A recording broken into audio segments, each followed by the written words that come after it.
Tracking calories is no longer necessary. At least in my world, it's not. After really being a student of the diet and nutrition game over the past 20 years, I've reached a point now where I just no longer track calories. And this is something I've earned over the years. It's a lifestyle approach that has taken time, but it's been so worth it. And in today's video, I want to map out my entire nutrition strategy that I'm following for 2024 that's going to allow me to accomplish really awesome goals, 3 big goals that I have, and talk to you a little bit about where it all started 20 years ago when I was 65 pounds overweight, some of the phases I've gone through to get to this point, and ultimately help you craft a plan with your diet as well, so you can ultimately reach the goals you have with how you want to look, how you want to feel, and how you want to perform. What's up, guys? Josiah Novak here, and back in the early part of my 20s, in 2008-ish time frame, I was 65 pounds overweight. Now keep in mind, I was a personal trainer back then, and I was a former athlete. Really what had happened was I stopped playing sports, fell into a depression because I no longer had an identity that really fulfilled me. I was an athlete for so long, I had lost my way. Like, what do I do now? I was just some guy working as a personal trainer. I was no longer a great athlete. So I started eating my feelings, thinking I'm just adding muscle, but really all I was doing was adding fat. And I thought just the more I eat, the more calories I get, the more jacked I'm gonna get, and ultimately I'm gonna look eventually like the guy in the magazines. I had studied training, I had studied working out, but nutrition, I knew very little about. So fortunately, I was able to find mentors, not always the greatest mentors, right? People who taught me a lot of the bro science, a lot of the bodybuilding protocols, but I was able to get down to 6% body fat, losing 65 pounds through that process. It was really unhealthy, but I did it, and what it taught me was so much about what not to do with nutrition and also about what to do. And then eventually from there, I fell into other mentorships and other coaches that taught me flexible dieting, taught me real specifics about what matters when it comes to nutrition. And over the better part of the last 15 years, I've run a coaching program for guys like myself, busy dads who want to spend time with their families, want to grow something significant with their careers, have had success or are pursuing lots of success, but just don't have the body to match the way they want to feel, right? They just don't feel comfortable with their shirt off. Their confidence is lacking. They just don't feel good about themselves. And so I want to help you change that because I know exactly what you're dealing with. Speaking of that, if you're interested in our coaching program, now would be a good time to go check out the link in the description or just save it for later if you're interested in making a permanent change to how you look, how you feel, and how you perform. We help guys in a system called the 3M system. It's a 3-step checklist to help you look good with your shirt off without having to sacrifice family time or work time or social life and actually enjoy this whole thing called health and fitness. So if you're super serious about making a change, check out the description below. There's information there for you. So what is my diet like now? Well, I told you I don't track calories anymore. So in my mid-20s to my late 20s, I was religious about tracking calories. And I'd say even in my early 30s, I stayed pretty religious with tracking everything. So calories, protein, carbs, and fats. Now, prior to that, I was just doing this whole bodybuilding diet thing, right? Where I would shred down as aggressively as possible. So I was eating, this is in my early 20s when I was losing that 65 pounds. My diet was 6 meals a day. And it was basically 4 meals of chicken, a tiny little bit of rice, and some green vegetables. That was 4 meals. And then 2 meals were a protein shake for one of the meals, and then typically egg whites for the other meal, right? Terrible enjoyment, no enjoyment, I should say. But then one day a week, I would have a cheat meal. And what I found was that I started really struggling with binge eating because I was so hungry during the week. I was so restricted. And then I would get to the day where I could have a cheat meal and I would just go crazy, right? I had no self-control, no willpower whatsoever. And I was still able to get down to that 6% body fat range, and I competed actually in 2 bodybuilding shows. And it was really unhealthy because every time I would compete, I would then go eat whatever I wanted for months on end, and I would gain a lot of weight back. Eventually, I was like, all right, I gotta stop doing this whole like get super shredded, gain it all back type of routine. So then I graduated to tracking calories and tracking macros, but still eating very, very strict in terms of food choices, right? So I opened up my food choices now to having things like oatmeal, maybe a couple whole eggs, steak, fish, right? but I still thought in my mind that there was like clean and dirty foods until my mid to late 20s when I realized, okay, I can eat a lot more of the bad stuff as long as I'm tracking my calories. Okay, and I'll never forget getting in ultra ripped condition for the first time ever. And I was eating pizza, burgers, like all sorts of stuff just because I was tracking my calories religiously. So there's a lesson in all this, and I'll get to, my 30s and beyond to where I am now, almost 40, and what I do today. But there's a lot of lessons in this, right? And the first thing to understand is that calories matter. All right, calories always matter, even if you're eating clean, even if you're only eating healthy food, even if you limit your food choices to, 10 foods or 8 foods or whatever, you still got to get the right amount of calories. The second thing that I realized was protein matters. Protein needs to be at a good level, not just to support building muscle, recovery, repair, all that stuff, which is also important, but to allow your appetite to have some control, all right? To control your appetite, in other words, right? To give you some satiety in your diet, right? Because we fill up on all these, highly processed, high carb foods, and our appetite starts to get out of control. It's really hard to overeat protein if that's all you're focused on, right? Obviously, in a well put together nutrition plan, that's not all you're gonna eat. But man, like as I was growing up and, doing more with my business, doing more, in my life, I realized my appetite could quickly get out of control because of stress, stress of growing a business, stress of high pressure sales environments, like all the things I was dealing with. Man, my appetite was out of control at times if I didn't keep my protein high.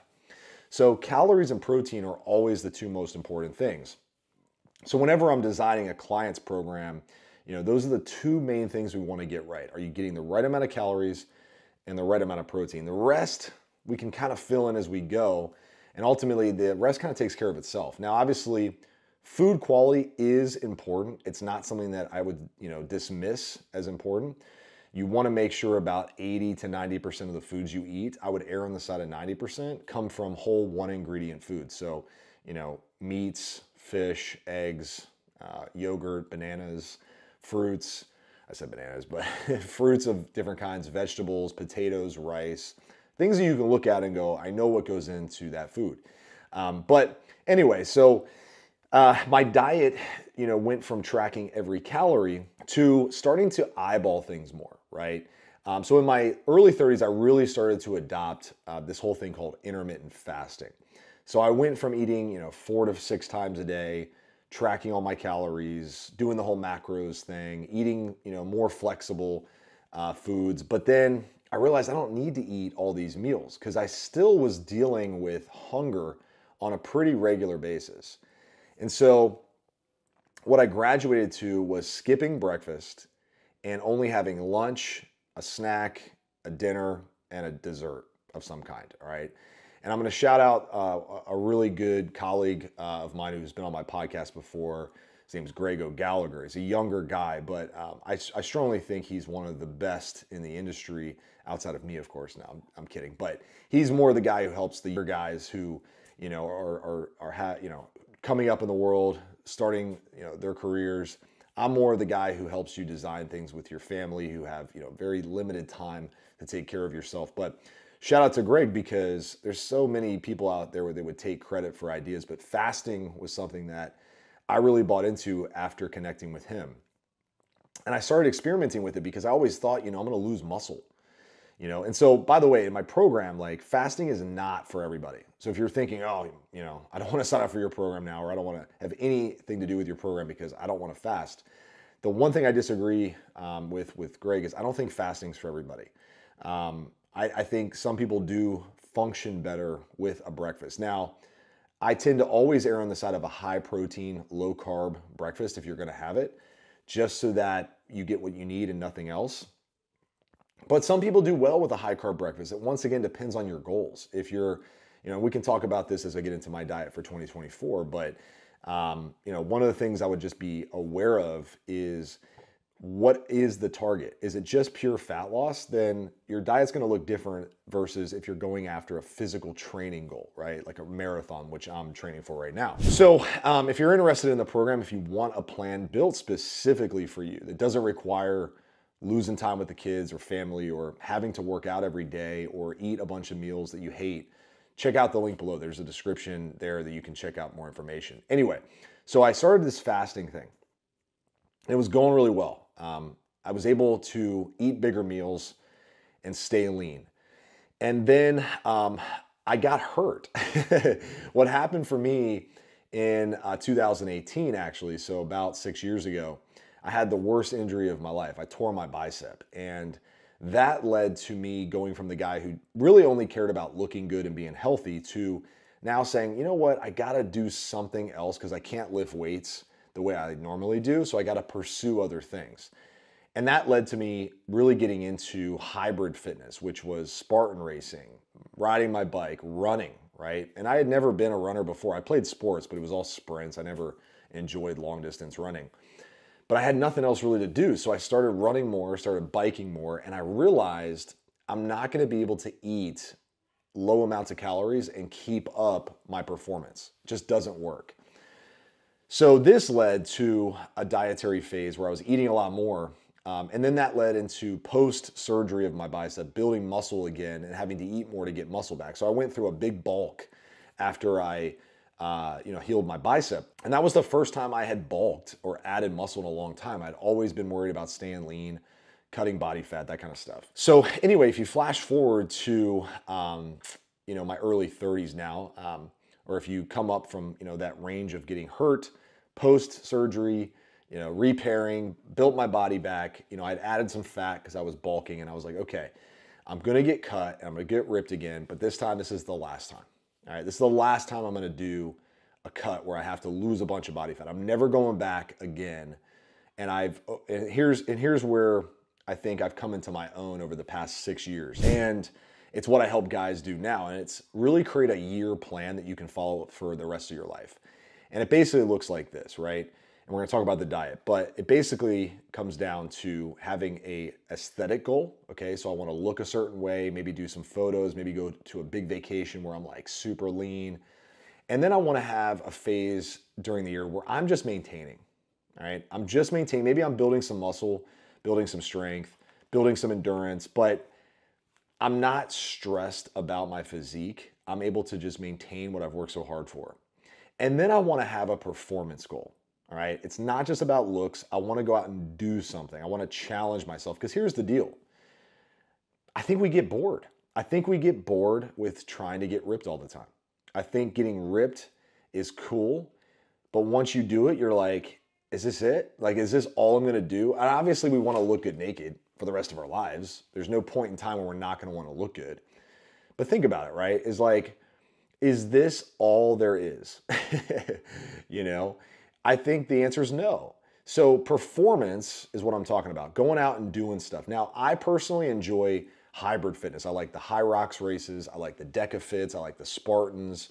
Eventually, I want to do an Ironman. Right now, I'm training for a few things. I'm training for High Rocks.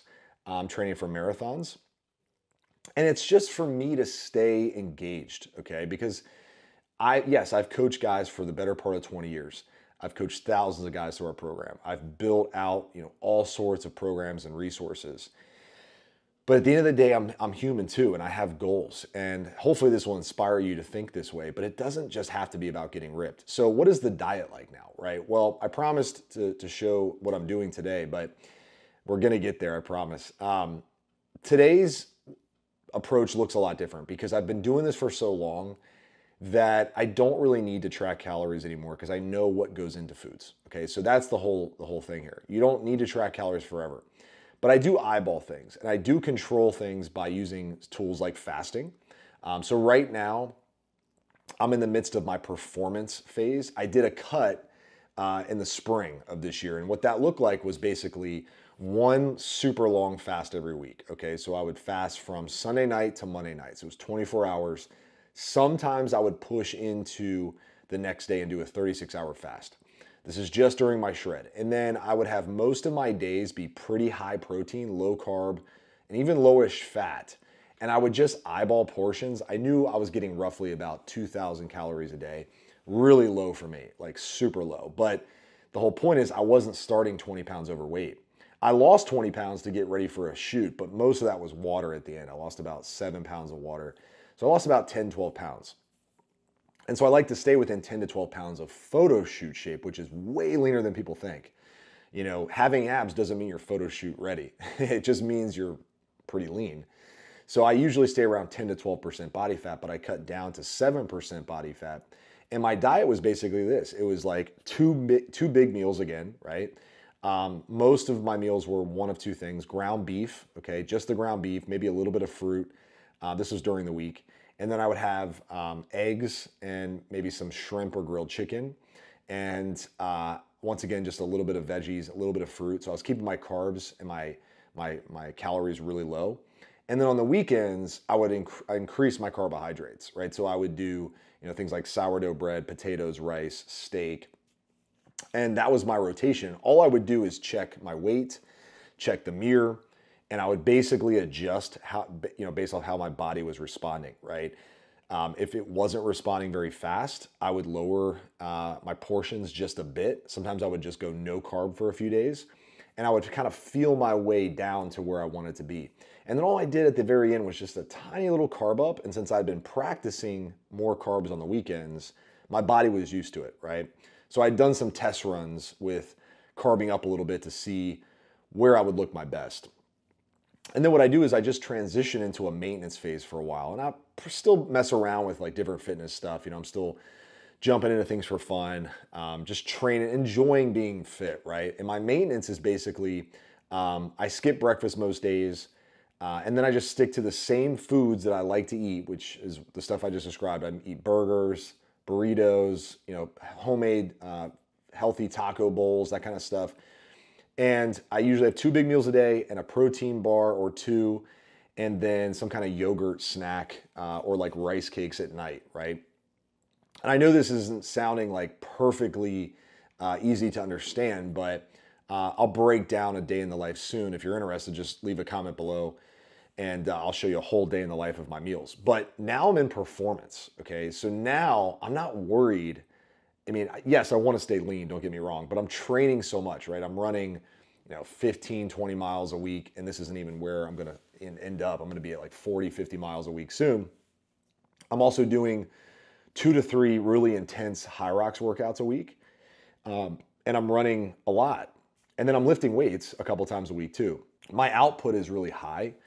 So now what's changed? Well, now I have carbs at every meal. My carbs are basically double. So I'm eating like, you know, 400 grams of carbs a day, 200 grams of protein, 120 grams of fat. If I had to estimate, I'm not tracking calories, but if I had to estimate, that's probably right where I am. My calories are definitely up. I'm not in a deficit most days. Some days I'm in a slight deficit because of my training. But because I'm already lean, I don't have to stress. I just go train, I eat well, I fuel my body. But post marathon, which is coming up at the end of October, I'll transition to more of a maintenance phase for a while before probably going into another cut, just a small one before the summer, in the spring, just to shed any little bits of body fat that I don't want to carry into the summer. All right. And this is the rotation that I go on. So my diet, my go-to meals now basically look like this, right? So wake up, I have water, some kind of caffeine, and I'll go train. If I'm going for a run, I'll have electrolytes first. And as I get deeper into prep, I'll have some carbs in the morning, usually some form of powder carbs, like, you know, just some fuel, like from some of these endurance supplements out there. Or I'll just have like a banana, right? And I'll just go run with some carbs in me. Come back, I'll let my body kind of chill for a little bit. Then I'll have my first meal, which is typically English muffins and eggs. And then a few hours later, I'll have a couple protein bars and some fruit. Then a few hours after that, I'll make a big meal, which is like typically around my dinner time. And I'll have, like last night I had taco flavored chicken, bunch of rice, avocado, tomatoes, sour cream, lettuce. Like it's a big taco bowl, right? I'll enjoy that, which is probably about 800 calories. Then at night, I'll have another protein bar, or I'll have like rice cakes with some fruit, some lower fat whipped cream. And that is like my typical day in the life of eating right now. Now, sometimes I'll have a steak and potatoes for dinner, but most of the time I'm sticking to the routine I just laid out. Sometimes I'll have ground beef, right? Like there's some times I'll switch things in and out. So that is my diet currently to stay lean in 2024, but also to crush my performance goals, right? To absolutely dominate and to build a lifestyle that I can see myself following for a very, very long time. So if you're interested in learning more about how to create a system that, like I just outlined, where not only do you get ripped and lean, but you're actually able to maintain it for the rest of your life and not get sick and tired of fitness, check out the description below. There's a link that you can you can learn about our program. You can learn about the 3M system and how we help busy, successful men who are leading a faith-based lifestyle, who want to be great men, look the way they want to look and build their confidence back. Go check out the link in the description below. Until next time, my name is Josiah Novak with thetruetransformation.com. Thanks for watching, and I'll see you on the next one. Life moves fast. Make it count. Peace.